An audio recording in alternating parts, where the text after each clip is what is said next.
Initial Thoughts is a spoiler-free movie review series. All opinions are my own. Hi everyone, welcome back to Initial Thoughts, a series in which we talk about films as and when they're released. Today's film we're talking about is Black Adam, which is directed by Jamie Colette Serra and stars Dwayne Johnson, Aldous Hodge and Pierce Brosnan.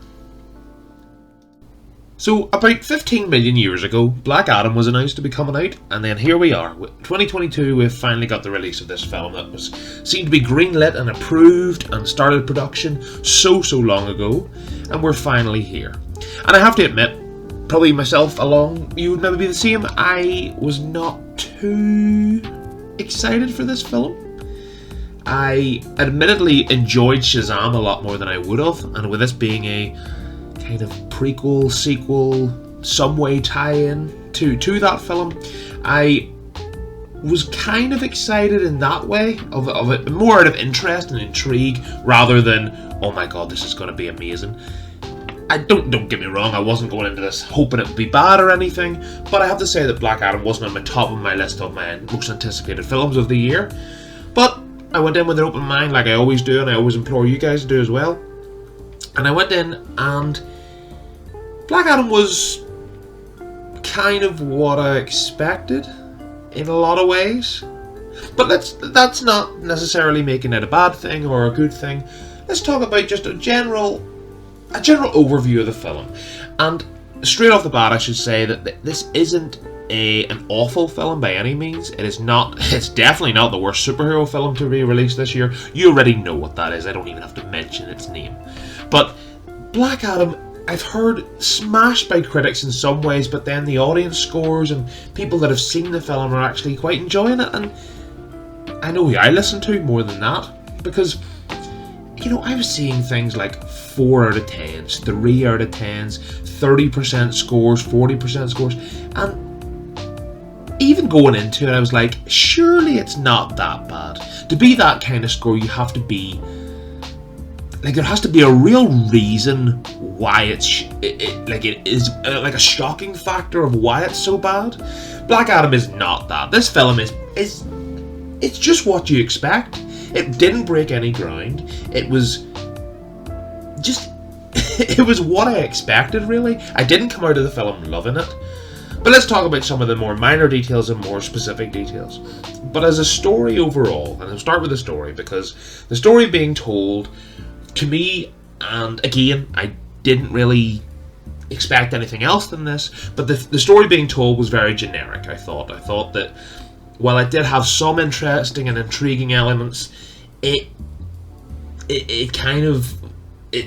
rode along the line of generic for kind of the entirety of the film, through the origin story of where, and I know they're stuck to the comic and the lore and things like that, of course I get that, but I wasn't really shocked in any real way. And let's talk about Dwayne Johnson, because, you know, The Rock he's a man that builds on charisma. He lives his life on charisma, and he's made it as such a wonderful movie star and wonderfully paid actor. And don't get me wrong, I don't mean that in the way that he is like a fantastic actor in any way. I enjoy The Rock, and I think he has roles that are suited perfectly to him. I don't think he's a wonderful actor, but I think if he's in the right role for him, it can really elevate the film because of his charisma, because of his ability to bounce off people. I go back to The Rock in any kind of film. His best co-star is Kevin Hart, because Kevin Hart, being the comedian he is and having the comedy chops to have that, but also Dwayne Johnson, you'll see them in interviews being hilarious with each other, never mind in the script together and on film together. So a movie and scenarios like that for Dwayne Johnson, his charisma shines through, and things like Jumanji, things like Central Intelligence was another one where you have that, you know, quippy dialogue, them bouncing off each other, kind of the smouldering and broodingness of The Rock in the contrast of Kevin Hart in those films. So to have something like Black Adam, and Black Adam is a very different character, and it's not a character that I personally have seen The Rock play, really, which is kind of a stoic and like a silent protagonist, nearly. He's not silent through the film, and he does talk a bit, but there's not a lot of charisma. he's very, of course, he's a godlike being in the film. So in the nature of it, he's not going to be someone who's cracking jokes and things like that, and that's what the other characters are there for. But I feel that The Rock being the most charismatic person in the room, and let's be fair, most charismatic person in most rooms when it comes to filmmaking, I just don't know that Black Adam was... Not that it wasn't right for him, because Black Adam, yes, I've seen the images of the comic books and things. You would go, if you're putting anybody in that role, it is going to be The Rock. Of course it is. But I just feel that what he excels at when he's in a film, he didn't get to portray as much in Black Adam. And that was one of my, I wouldn't say gripes with the film, because obviously that's the nature, and they're in the confines of what they can and can't do with the character. I get that, and that's fair enough. But I felt that, and on the flip side, and the best film to counterpart it with and compare it to is Shazam, of course, which is a few years prior, and you had Billy Batson, and you had the real, and that was charismatic. You have so much charisma in that film, and the way I found that even the story overall being told in Shazam was so much more engaging than Black Adam was. Not that this film wasn't engaging, it wasn't too bad in that way. I didn't find myself checked out at any moment of this. But, and talking about checking out, let's talk a little bit about the CGI kind of fest that Black Adam and Shazam, to be fair, is, and a lot of these DC, the superhero, Man of Steel also fell victim to this.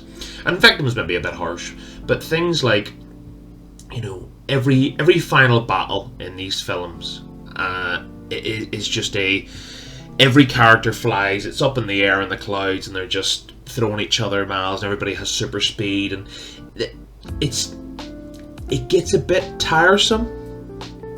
And maybe it's the realness factor that I'm more of a fan of, and things like, in Marvel films, or even something more recent in the Batman, of course, in the DC side of things, which, as you know, if you're beyond the channel, I love the Batman, which was, the real grittiness. Yes, it was a hero, but there wasn't any part of the Batman where you were like, okay, that is just so stupid, it's not believable. And I found this film littered with that. There was a lot of stuff that you're kind of like, okay, that happened, yep. And the best example of that would probably be Dr. Fate. Now, that makes it sound like I'm going to say that Dr. Fate is not a good character. Pierce Brosnan as Dr. Fate is the best character in this film by a distance. The only one that would rival it is Sarah Shahi playing Adriana in the film, kind of the woman lead and the human character, the human element, her along with her son in the film. She's also, I found her very good in this.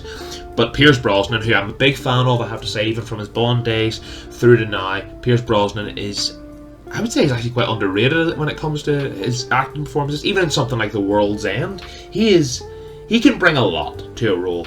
And I found him as Dr. Fate to be one of the more interesting, although I can understand the dilemma, because having a character like this with the powers that Dr. Fate has, and I'll not get into it because obviously you'll see the film for yourself, but the powers that he has, I can understand the writers having a real hard time. How do you write a character like this? It's a bit like what we talk about when we talk about Doctor Strange, where what can't they do with the power that they have? There is no limit in certain scenarios. So, or someone like Vision from the Marvel side of things, and I'm sure there's a lot more on the DC side of things too. So they're harder to write, and I get that.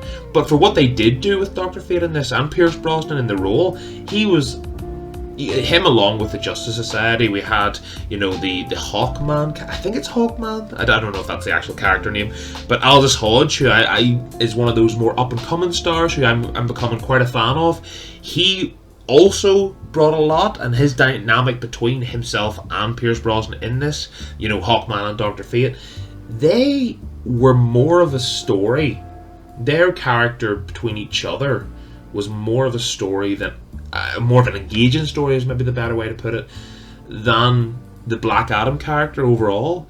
Because while Black Adam is quite a cool character, if that's the right terminology, I just felt that once it's a bit like the Superman thing.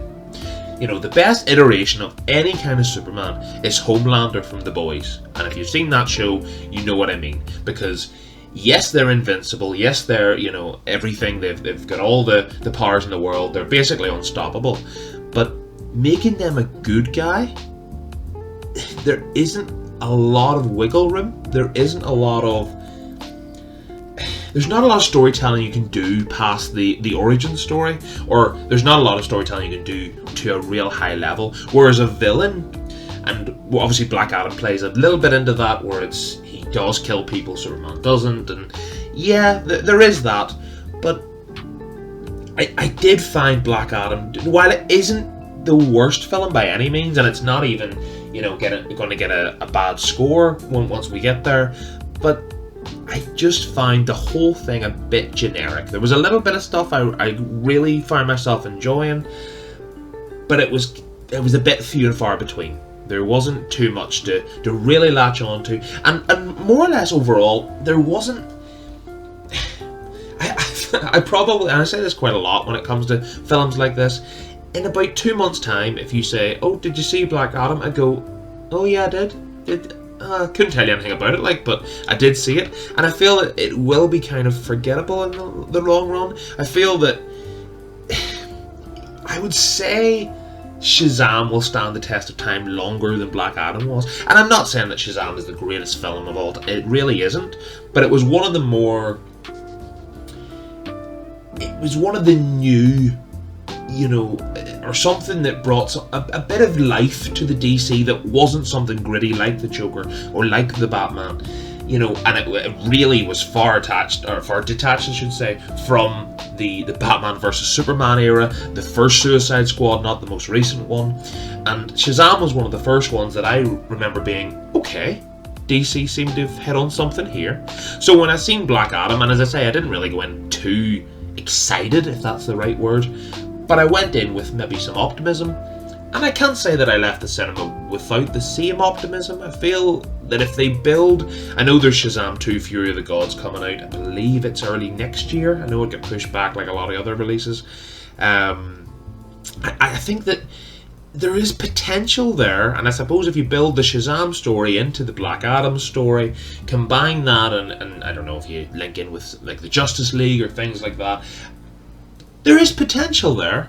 And I think that while Warner Brothers and you know the DC Universe has a, what's it, DCEU, isn't that what they call it?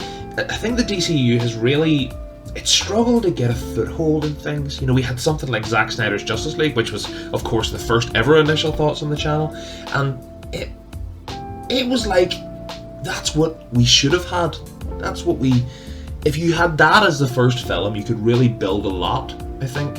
Whereas it's kind of trying to get its foot in the game, and it's kind of building its way along. We had things like the Suicide Squad last year, which was pretty good, I would say. Yeah, it was pretty good. It wasn't my favourite film by any means. It was my favourite superhero film over the last while, but it was good. And obviously that led into Peacemaker, which was a great television series, and you know, the potential is there to build, and this kind of has me, this along with some of the recent entries, and even something like Aquaman and the first Wonder Woman, definitely not the second Wonder Woman, but the first Wonder Woman, there's a lot to build on, and I feel that if they can keep ticking along, and things like Black Adam will hopefully, well, Black Adam will make a fortune at the box office, there's no doubt. Once you attach Dwayne The Rock Johnson to any film, it makes a fortune. We had, was it San Andreas was like one of the best-selling films, or one of the most domestically earning films there was. Like, that was crazy for a film that is its own IP. Just because The Rock's name to it, we're like, okay, well, I'm there. And that seems to be the star power that he has, and that's why he is he still the most paid actor or the highest paid actor in Hollywood? He probably is. And if he's that kind of, if he draws the crowds the way he does, and again I say that's probably down to his charisma and a lot of these things, and maybe that's a bit more absent in this film than others, but overall Black Adam isn't too bad. I wouldn't say if you're if you're kind of on the fence, I don't know if I would go, you have to go and see this, but I would definitely say give it a go. I think if it has the potential. I would imagine a lot of people will love this film. A lot of people will be a lot more critical than I have and be, no, not for me. Didn't enjoy it, not for me. And I get that. I think this will be, it'll probably be more one of the, maybe the more Marmite of the films, and certainly the DC films, where, yeah, but the early indications, you can see the IMDb score there. People are quite enjoying this. So let's get the rating time anyway. That's the IMDb score. I didn't love it as much as that, I'll admit. Black Adam for me is a 6.5. I think that was fair enough for me, because there was a lot of things it was the generic side, and it was the kind of, I could have, once you watch the first 10 minutes, you can write the rest of the story. You know what's going to happen, and that was the thing. And you know me, I'm a sucker for storytelling. I always find that, and that was a lot of my gripes for some of the films earlier in the year, where maybe this, and the CGI in this, for, I know I criticised it there and talked about these big CGI battles that they're over reliant on, but don't get me wrong, the CGI is pretty good throughout it. The action scenes are pretty good for the most part. You know, it's just my personal preference, but that's not to take away from the quality that they achieved in the film for the CGI. So there is a lot of stuff like that, and I can imagine, you know, younger folks that are going to this and they're on the Marvel high and just any kind of superhero high. I think they'll really enjoy this. And who am I to deter them from that? Black Adam's, I would say it's an enjoyable time. Nothing groundbreaking, nothing to really write home about, and probably forgettable in a few months. But for what it was and what it is, not too bad. Would I be totally adverse to a sequel? No, if they did a sequel to Black Adam, or if they tie it into Shazam 2, or whatever they may do in the future, I'm sure there will, of course there'll be future tie-ins and things like that. I'm still on board. It's not checked me out. So think of that what you will. So yeah, that's been my thoughts on Black Adam. Not the worst film in the world. Not the best film, but not the worst. I really appreciate you taking the time out of your day to listen to me talking about films. As always, there's a lot more on the channel if you want to have a look there. We have a lot more coming between now and Christmas. We have, what is there, six big films to be released here. We have a lot around this Halloween period. We have a lot to go. And if you haven't already, I am now on TikTok. There's I think it's 5, 6, 7, 8, I don't know how many there is on there, but there's a good lot, including The Woman King and Blonde, 2 other films that I didn't decide to put on the main channel, but decided to put on the TikTok channel. So if you get a chance, check that out. Again, I really appreciate you taking the time out of your day. If you want to stick around and subscribe and leave a like, let me know you enjoyed it. I'd appreciate that so much. And I will hopefully see you in the next one. Bye, guys. Thanks for taking the time to watch this video. Before you go, here are some of my other videos. For updates and information on upcoming videos, the best place to find us is my Twitter. Much love, everyone.